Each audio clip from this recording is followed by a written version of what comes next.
This week on the Late Apex, is this the end of Motorsport Games? And we discuss Thrustmaster's new direct drive wheel.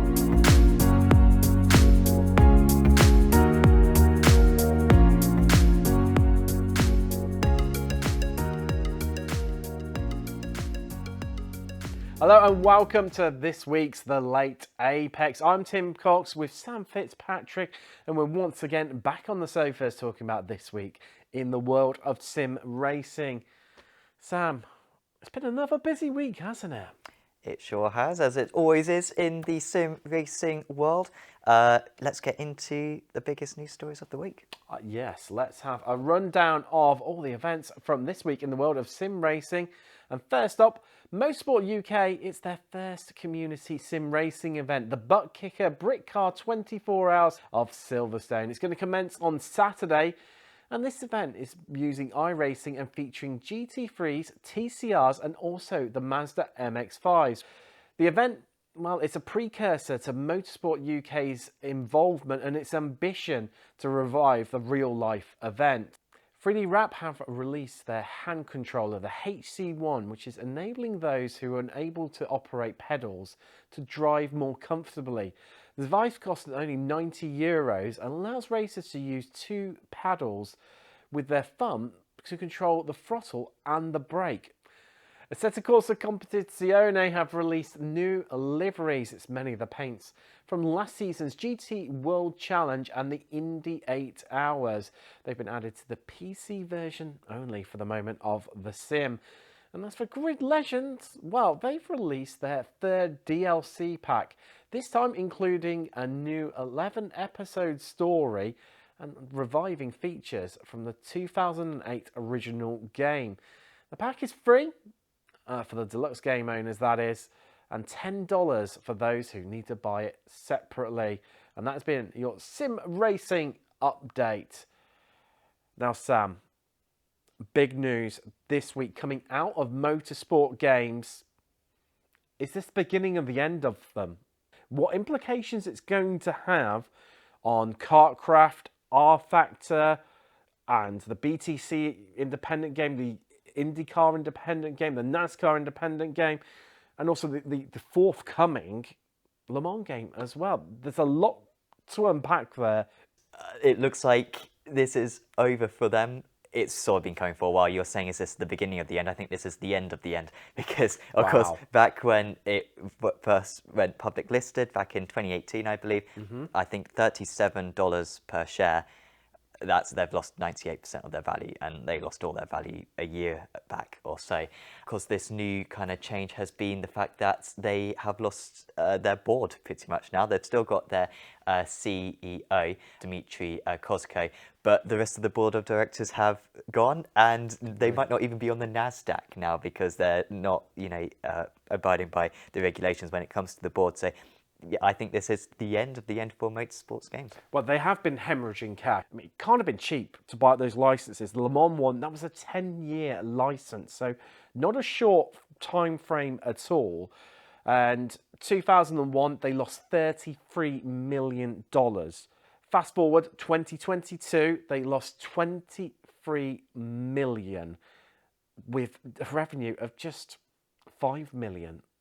Their CEO, Kozko, remains adamant they're going to continue into 2023, but of course that's what you say in that scenario because they're still looking for investors. They still want to have a bit more money, but it's sort of been kind of compromised from the very start, hasn't it? Because, I mean, Kozko, he's a little bit of a controversial figure as well because, he seems to be a very wealthy guy. Why is this company not getting the injection of cash that it needs when he seems to be earning money himself?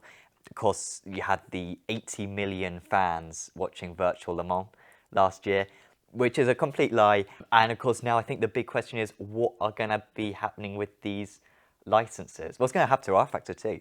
They've been putting all the additional content into R Factor, but then in the assumption that they do go pop and administrators come in, they have to break up the company. Who's going to want to buy? I mean, the licenses, fair enough. We could see the likes of those. Race Room, I'm sure, will probably mop up a few. iRacing already have ties with the likes of NASCAR and IndyCar. Obviously, you've got the likes of Rennsport coming along. Assetto Corsa 2 as well is about a couple of years away, so maybe you could see some of the licenses going into there. But what about actually R Factors itself? We've discussed before, well, iRacing going to the console world. This seems like a perfect opportunity for them because they own Motorsport Games. Motorsport Games were developing the NASCAR games 3 years ago. And so it would sort of make sense for NASCAR, who've already got a very good relationship with iRacing, to give the license to Motorsport Games. They develop the console version, and then iRacing would be getting involved in that market. But who knows? I mean, this is a lot of sorts of tempting kind of items up for grabs now in the market. Sam, should we talk about something a little bit more positive? After all that doom and gloom, Thrustmaster, the latest players to get involved in the direct drive market. Of course, we saw only a couple of weeks ago a brand new entry-level wheel and pedal set from them. Now we've got the T818, they're calling it, opposite end of the market of what they released a couple of weeks ago, going in at the top end of the market and offering an alternative to the Logitech wheel that was only released, what, about a month ago? I believe actually Thrustmaster announced their direct drive wheel before a bunch of these other companies got involved themselves. So the market's really changed since they kind of started this this project. But 10 Newton meters of force is going to be more of an entry level kind of wheelbase for them. And it seems to be sort of the main aim, the fact that it's compatible with the wheel rims that Thrustmaster have already developed. If you've got Thrustmaster wheel rims, but you haven't got a direct drive wheel yet, this is the wheelbase for you, because compared to the Logitech, it's significantly cheaper than that. Of course, doesn't have a wheel rim come with it, but if you've already got that involved, then it should be a lot cheaper for you. But it's got some nice specs, 10 Newton meters of force, LEDs as well for the rev limiter, albeit the games will need to make that compatible. It's not currently compatible. It'll be up to the game developers to make it compatible with the wheelbase. It seems to me, Sam, like they're going down the route of Fanatec, of creating this ecosystem that once you've brought into it, you're almost retained within it, because you're not going to want out and go and buy brand new rims, for example, if you've already got 2 or 3 Thrustmaster specific rims. And also this sort of then ties into direct competition with the Fanatec CSL direct drive system, their entry direct drive system. A little bit disappointing that it's not on consoles. Only going to be PC for now. I think Thrustmaster very much have made their intention clear that they want to bring it to consoles. I'm not sure if it will necessarily be this wheelbase or whether it'll be future wheelbases will be console enabled. But yeah, for now that's not possible. And £600, $650 or euros, £600 in order to buy this wheelbase. Well, if you're in Europe, good news for yourselves, because you can get hold of it before Christmas. However, if you're in the Americas, the other side of the pond, you will have to wait until the end of March already. But, wow, such a lot to unpack there. Good news and bad, but we're going to head to a quick break now. On the other side, Sam versus Tim returns, and we take a look at a brand new series coming here to Apex Racing TV, the ARL GT3 Trophy. See you shortly.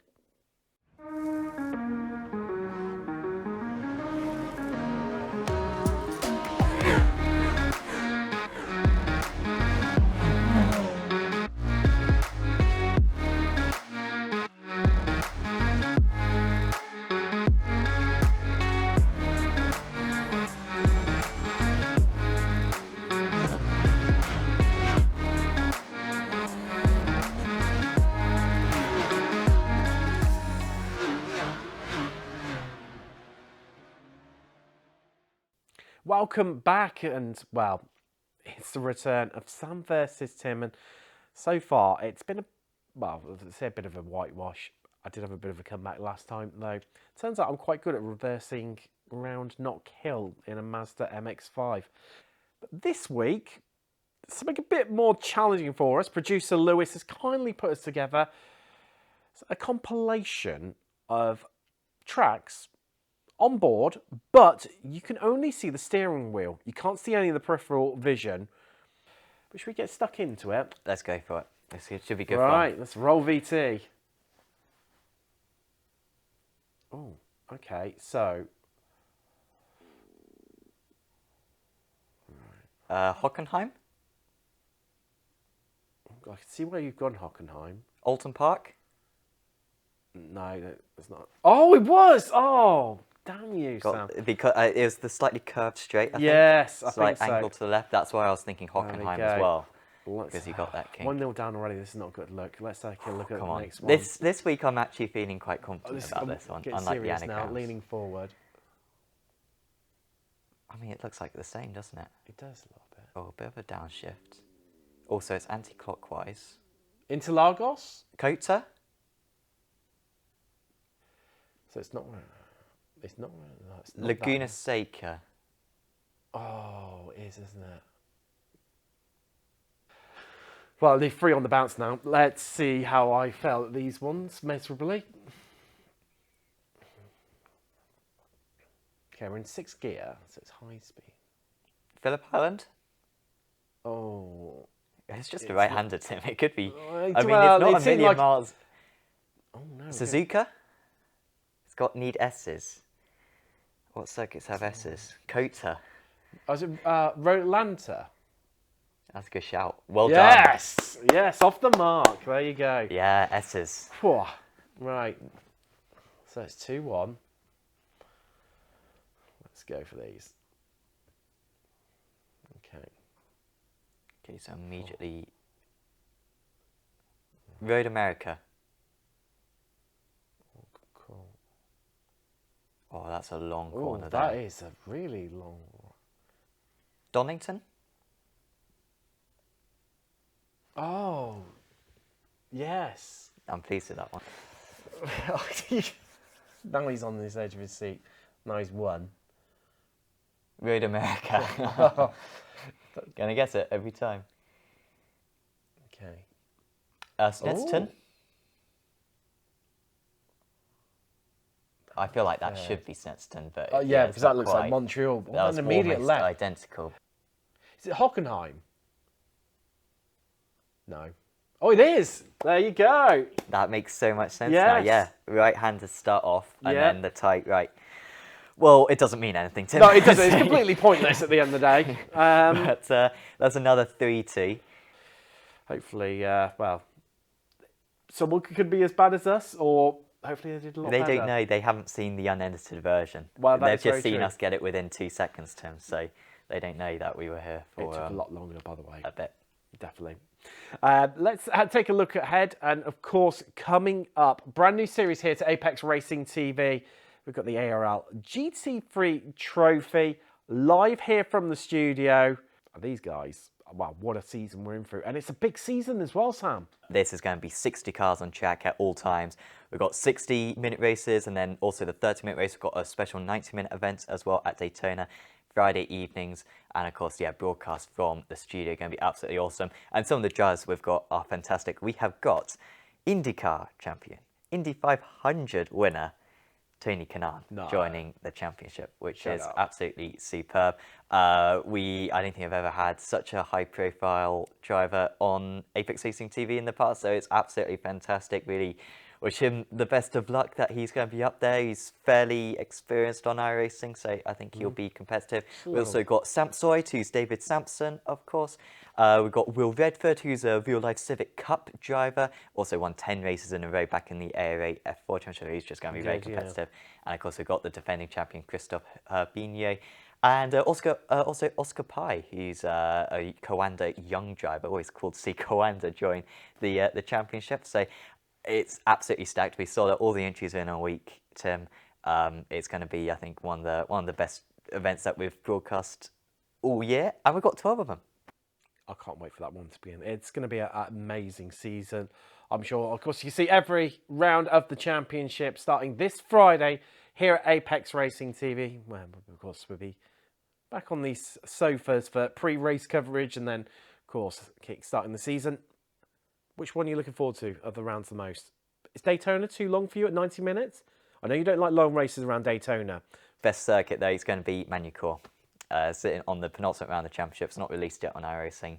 That's an awesome track, though. And you've really hedged your bets when you put that schedule together. Yeah. That it's definitely going to come. We definitely didn't do that for F3 last season, and it definitely didn't. We definitely didn't get that wrong. It's going to be great entertainment around there. There's some brilliant overtaking zones. Can't wait. Can't wait for definite. But And we should also say as well, future episodes of the Late Apex will be a little bit earlier as well. Should be on Saturday evenings. So yeah, make sure to tune in. But yeah, of course, subscribe to Apex Racing TV, and you can see whenever we post a new episode up live. oh, little bell icon as well. That definitely helps. Give us a good thumbs up as well. But that's all we've got time for this week, as I've lost yet again, and well, I'll have to go cry myself to sleep and find some Mazdas to drive around in reverse. But thank you very much for joining us. I've been Tim Cox with Sam Fitzpatrick. That's been this week's The Late Apex.